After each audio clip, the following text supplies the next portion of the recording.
Γεια σας, είμαι η Χαρά, είμαι η Γεωπόνος και σας καλωσορίζω στο κανάλι μου.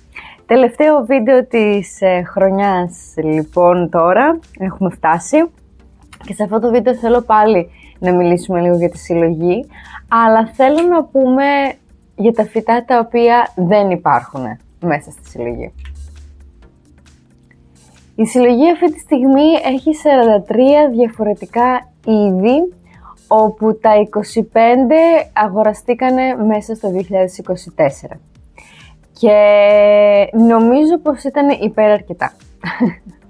Αλλά θα έχετε σίγουρα παρατηρήσει, ειδικά όσοι έχετε συλλογές, ότι υπάρχουν κάποια γέννη τα οποία δεν έχω μέσα στην συλλογή. Και ένα από αυτά είναι οι αλοκάσιες. Οι αλοκάσιες εμένα προσωπικά μου αρέσουν πάρα πολύ. Τις θεωρώ υπέροχα φυτά. Αλλά δεν έχω μπει ακόμα στη διαδικασία να αγοράσω, διότι ξέρω ότι δεν μπορώ να προσφέρω τις κατάλληλες συνθήκες τις οποίες χρειάζονται. Και δεν θα ήθελα να επενδύσω σε κάτι το οποίο μου αρέσει τόσο πολύ, έτσι ώστε να το δω να χαλάει και να μαραζώνει. Και αυτός είναι ο λόγος που δεν έχω πάρει ακόμα αλοκάσιες, αλλά είμαι σίγουρη, βασικά το ξέρω, ότι στο μέλλον σίγουρα θα πάρω. Επίσης θα έχετε σίγουρα παρατηρήσει ότι δεν έχω καλαθές. Και να πω την αλήθεια, οι καλαθές δεν μου αρέσουν καθόλου. Και εμφανισιακά δεν μου αρέσουν, αλλά και θεωρώ ότι αυτές οι φήμες ότι είναι πολύ δύσκολα φυτά και ότι μου τρώνουνε και ότι θυμώνουνε κτλ. Θεωρώ πως ισχύουνε. Και να πω την αλήθεια, δεν θα ήθελα να έχω τέτοια φυτά μέσα στη συλλογή. Γενικά μου αρέσει να ασχολούμαι πάρα πολύ με τα φυτά μου και τα προσέχω σχεδόν καθημερινά, αλλά νομίζω πως αυτό θα ήταν υπερβολικό για μένα. Θα ήταν too much να είχα ένα τέτοιο φυτό μέσα στη συλλογή και δεν θα μπορούσα να ανταπεξέλθω σε αυτές τις προσδοκίες, τέλος πάντων, και νομίζω ότι θα με εκνεύριζε και θα σταματούσε να μου αρέσει να το προσέχω.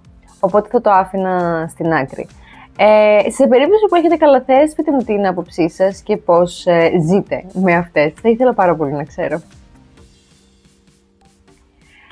Ένα άλλο γένος που δεν έχουμε στη συλλογή είναι τα καλάντιουμ. Και πραγματικά είναι ίσως από τα πιο όμορφα φυτά εσωτερικού χώρου τα οποία υπάρχουν. Πολλές φορές έχω πιάσει τον εαυτό μου να χαζεύω στο ίντερνετ και να βλέπω συλλογές άλλων που έχουν κάτι τεράστια καλάντιουμ.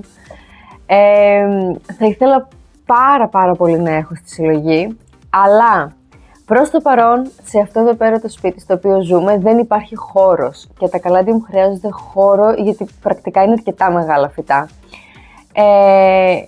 Και έτσι κι αλλιώς η χάρη τους είναι να είναι μεγάλα φυτά.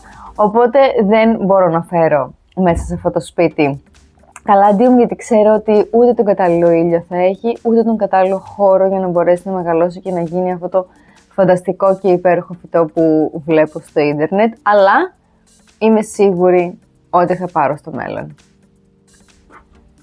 Και το τελευταίο γένος που δεν έχω στην συλλογή, προς το παρόν τουλάχιστον, είναι οι χόγες. Οι χόγες γενικά είναι τόσα πολλά διαφορετικά είδη που κυριολεκτικά μπορείς να φτιάξεις μια ολόκληρη συλλογή μόνο από χόγες.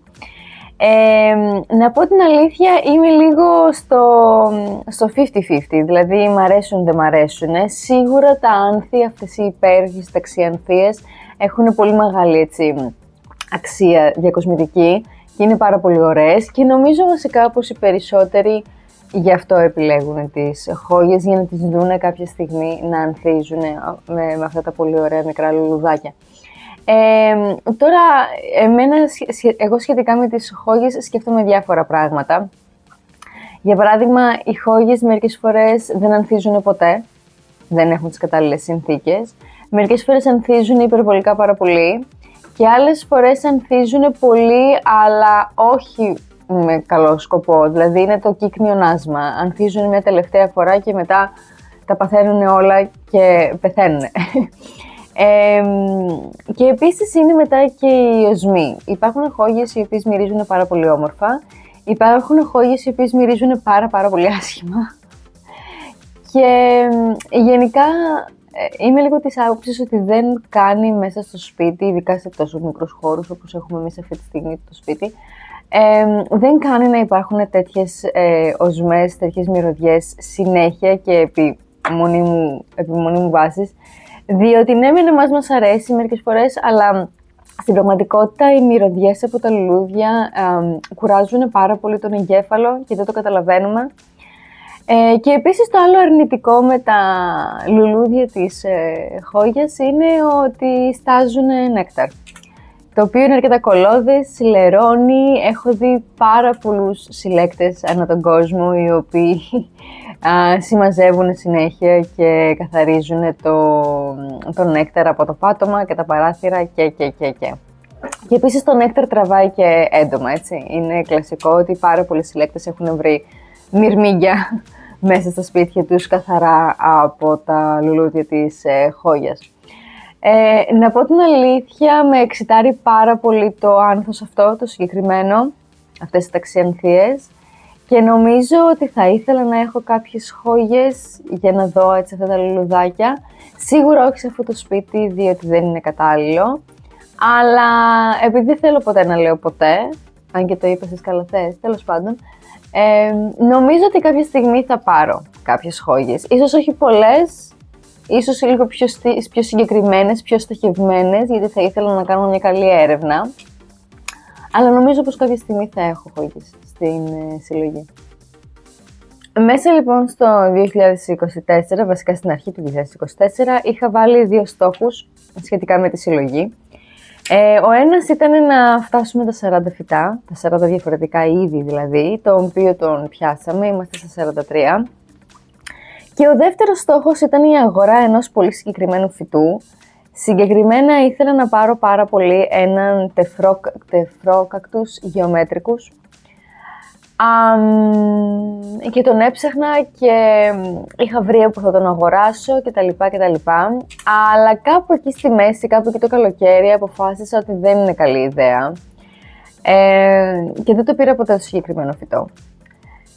Για αρχή θεώρησα ότι επειδή είναι ένα αρκετά ακριβό φυτό, θεώρησα ότι θα έπρεπε να του παρέχω τις κατάλληλες συνθήκες, τις οποίες συνειδητοποίησα κάπου εκεί το καλοκαίρι ότι δεν υπάρχουν μέσα σε αυτό το σπίτι, οπότε δεν θα μπορούσε το φυτό να μεγαλώσει έτσι όπως έπρεπε και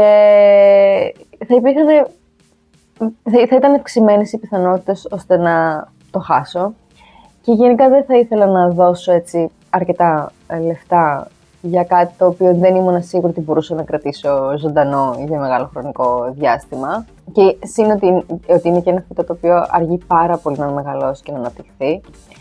Οπότε το συγκεκριμένο κάκτο δεν τον πήραμε ποτέ και δεν τον έχω στη συλλογή.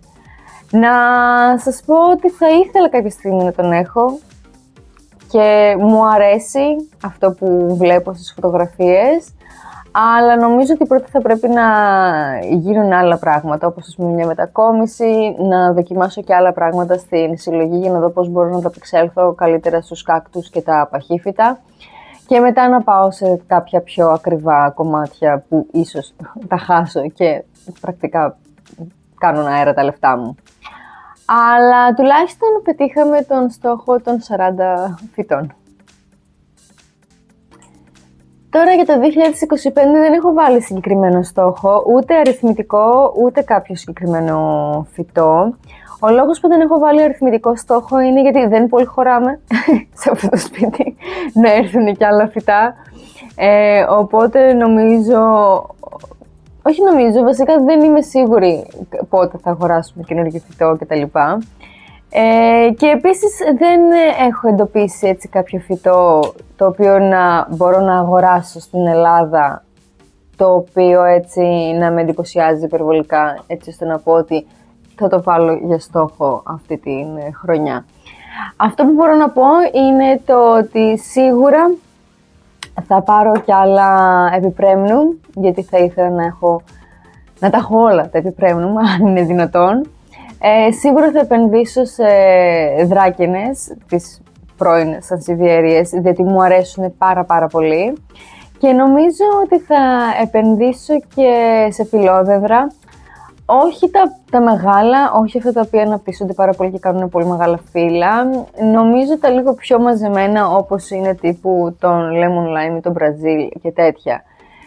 Επίσης, να σας πω ότι σε περίπτωση που σας ενδιαφέρει, το πιο ακριβό φυτό το οποίο αγόρασα μέσα στο 24 είναι η πρώην Sansevieria, τέλος πάντων, η Metallica, που είναι και το τελευταίο φυτό το οποίο πήραμε, θα σας βάλω φωτογραφία, το οποίο ήταν με έκπτωση στα 20 ευρώ. Το λέω απλά σε περίπτωση που σας ενδιαφέρει. Γενικά δεν θέλω να δίνω πάρα πολλά λεφτά, ακριβώς όπως έχω πει ήδη, γιατί δεν είμαι σίγουρη ότι μέσα σε αυτόν τον χώρο μπορώ να ανταπεξέλθω απόλυτα στις απαιτήσεις των φυτών. Αλλά για την συγκεκριμένη τα έδωσα, γιατί ξέρω ότι είναι φύτα τα οποία δεν έχουν ιδιαίτερες απαιτήσεις, προσαρμόζονται αρκετά εύκολα και είναι ήδη ένα μεγάλο φυτό το οποίο μπορεί να ανταπεξέλθει, πιστεύω, σε οποιαδήποτε συνθήκη. Και νομίζω ότι είναι πανέμορφη και ότι ήταν μια πάρα πολύ καλή επιλογή και αγορά.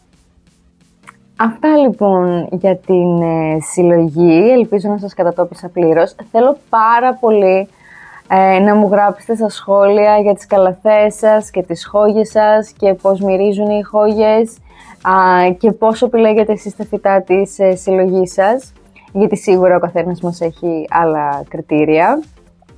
Επίσης θέλω να σας ευχηθώ καλή χρονιά και ελπίζω να περάσετε υπέροχα με τις οικογένειές σας και με τους φίλους σας. Αυτά λοιπόν από μένα. Να σας θυμίσω να κάνετε follow, like και subscribe για περισσότερο περιεχόμενο. Είμαι η Χαρά και θα σας δω του χρόνου. Γεια σας!